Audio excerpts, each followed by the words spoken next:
Once upon a time, there was a dear little girl who was loved by everyone, but most of all by her grandmother, who made her a gift of a little riding hood of red velvet.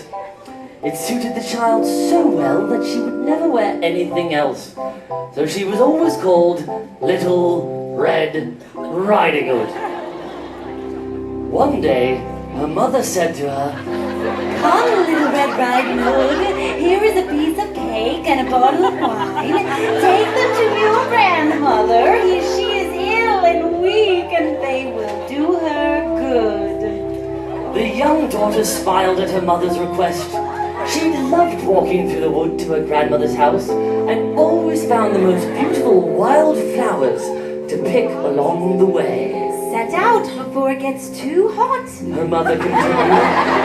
"And when you are going, walk nicely and quietly and do not run off the path." This kind command disappointed Little Red Riding Hood, for all the most beautiful flowers grew off the path. But not daring to disobey her mother, she answered, "I will take great care," and gave her hand on it. Nevertheless, along with the cake and wine, she quickly tucked into her apron a small gardening knife her grandmother had given her last solstice, necessary for picking the fragrant blossoms out of the wood's thorny touch-me-nots. Riding Hood set out into the wood, but before her traveling long, she was met by a wolf.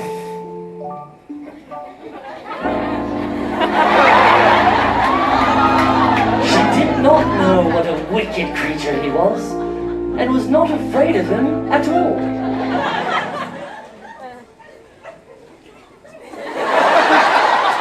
"Good day, Little Red Riding Hood," said he. "Thank you kindly, Wolf." "Whither away so early, Little Red Riding Hood?" "To my grandmother's." "So what have you got in your apron?"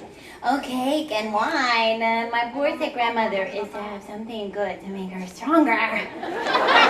"And where does your grandmother live, Little Red Riding Hood?" "A good half a league further on in the wood," she answered. "Her house stands under the 3 large oak trees. Surely you must know it." The wolf thought to himself, "What a tender young creature! What a nice plump mouthful! She will be better than the old woman. I must act craftily so as to catch them both." So he gracefully accompanied Little Red Riding Hood on her way a short time, and then he said, "See, Little Red Riding Hood, how pretty the flowers are about here. Why do you not look round?" "My mother forbade me from walking off the path," replied the obedient girl. "although I do love the deeper wood's beautiful flowers." "But suppose you bring your grandmother a fresh fragrant blossom from the touch-me-not shrubs?" "Oh!" suggested the wolf benevolently. "They grow just yonder, not far off the path at all. Wouldn't that please her too? It is so early in the day that you shall still get there in good time."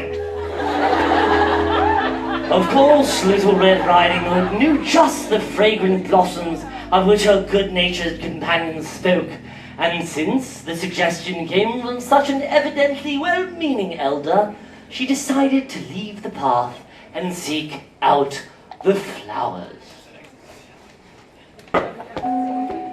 Meanwhile, the wolf ran straight to the grandmother's house and knocked at the door. "Who is there?" "Little Red Riding Hood," replied the wolf.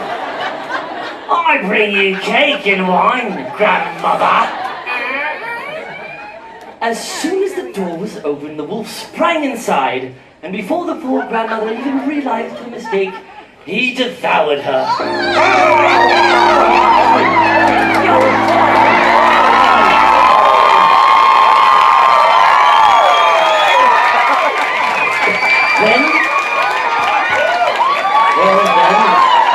Then that, and then, wait, then that happened.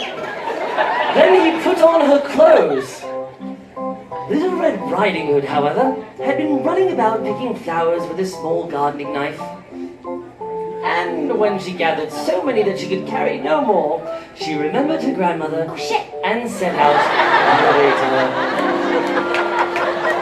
She was surprised to find the cottage door standing open. And when she went into the room, she had such a strange feeling that she said to herself, "Oh dear, I feel uneasy today, and at other times I like being with grandmother so much." She called out, "Good morning." but received no answer. So she went to the bed and drew back the curtains, and there lay her grandmother, with her cap pulled far over her face, and looking very strange.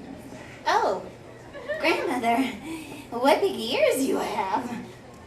All the better to hear you, my child. Grandmother, what big eyes you have. All the better to see you with, my dear. But grandmother, what large hands you have. All the better to hug you with. Oh, but grandmother, what terribly big teeth you have. All the better to eat you with. No, really no.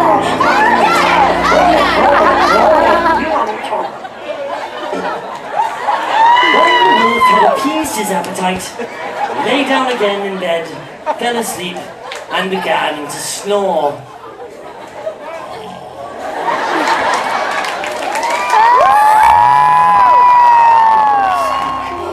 Have you the gardening knife I gave you? I have. Quickly, child. Gasped the grandmother. And with that, Little Red Riding Hood stopped crying, reached into her apron, and brandished a small gardening knife her grandmother had given her last solstice. Mustering all her strength, she plunged it through the tender wall of the wolf's stomach.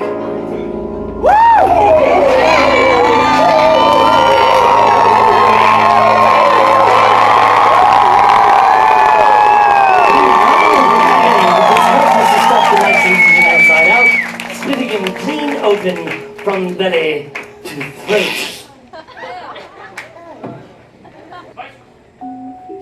Grandmother and granddaughter climbed out of their captor's carcass. The wise old lady ate the cake and drank the wine and felt much revived. Little Red Riding Hood proudly presented grandmother with the fragrant blossoms she had picked from the touch-me-not shrubs. Oh yeah. And thought to herself, As long as I live, and even if mother forbids it, I'll never leave home again without my grandmother's gardening knife.